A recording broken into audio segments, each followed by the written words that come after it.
اس کے اوپر پورا چیپٹر تھا، پورا سبق تھا، پورا لیسن تھا، وہ پڑھا ہے۔ تو وجہ کیا ہے کہ آج دنیا میں جہاں سخاوت کا تصور آیا، سخاوت کے تصور کے ساتھ حاتم کا نام آتا ہے۔ اب اس کی خوبی سنیے کیا تھی، نوجوانوں سے خصوصی توجہ چاہتا ہوں۔ حاتم کی سب سے بڑی خوبی یہ تھی اس کی سخاوت جو پوری دنیا میں مشہور ہوئی۔ اس کا ریزن کیا تھا؟ اس کا ریزن یہ تھا کہ اگر مانگنے والا، اس کے گھر میں 40 دروازے تھے، توجہ رہے، کتنے دروازے تھے؟ 40 دروازے، بہت بڑی حویلی تھی اس کی، اس حویلی میں 40 دروازے تھے۔ اور اس کی خوبی کیا تھی؟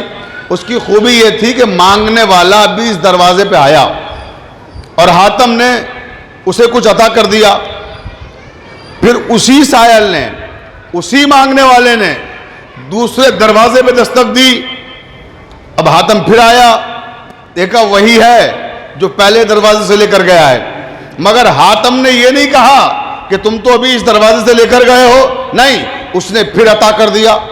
پھر وہی سائل تیسرے دروازے سے آیا، پھر عطا کر دیا، پھر چوتھے دروازے سے آیا، پھر عطا کر دیا۔ اسی طرح سے ایک ہی سائل، ایک ہی مانگنے والا 40 دروازوں پر آتا ہے اور وہ 40 دروازوں سے عطا کرتا ہے۔ یہ نہیں کہتا کہ تم تو ابھی آ چکے ہو، تم تو ابھی لے جا چکے ہو۔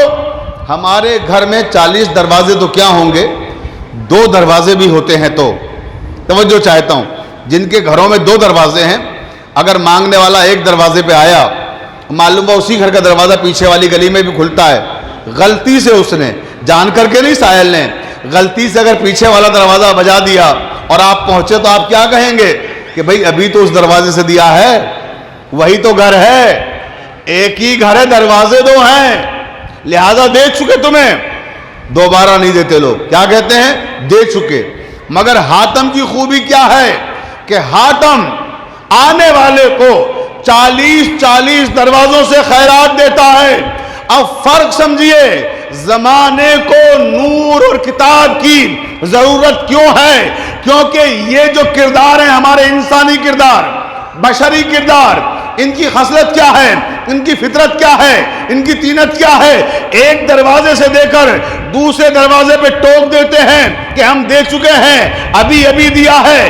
اس خصلت انسانی کے برخلاف حاتم نے کام کیا کہ 40 دروازوں سے خیرات کرتا تھا، تو آج ساری دنیا میں اس کی سخاوت کو یاد کیا جا رہا ہے، دنیا اس کی سخاوت کی مثالیں دے رہی ہے۔ لیکن اب عزیزان محترم، حاتم بھی سخی ہے اور میرا مولا علی بھی سخی ہے، دونوں کی سخاوت کا فرق سمجھ لیں۔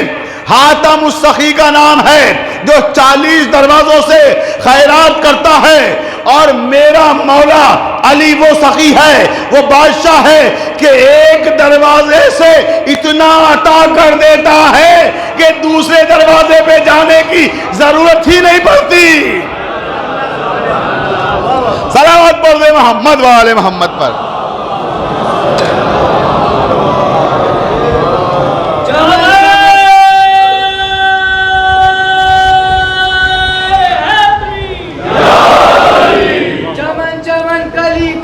مل کر بول سکتے، نگر نگر گلی گلی زہرا کا شوہر علی علی، حسنین کا بابا علی علی، کعبے کا کعبہ علی علی، عیسیٰ کا مولا علی علی، موسیٰ کا مولا علی علی، جبریل کا مولا علی علی، داؤد کا مولا علی علی، یونس کا مولا علی علی، ہاتھ کھا کے بولو، علی علی، کھول کے بولو، علی علی، پیاری بات، علی علی، پیاری بات، علی علی، ہجرت کی رات، علی علی، ہر دین پکارے، علی علی، شبیر پکارے، علی علی، شبیر پکارے، علی علی، شبیر پکارے، علی علی، شبیر پکارے، علی علی، شہروں میں بولا، علی علی، شہروں میں بولا، علی علی، شہروں میں بولا، علی علی، شہروں میں بولا، علی علی، شہروں میں بولا، علی علی، ہر کام میں بولو، علی علی، ہر نام میں بولو، علی علی، ہر کام میں بولو، علی علی، یا پکارے، علی علی، ظالم پکارے، علی علی، پیاری بات، علی علی، پیاری بات، علی علی،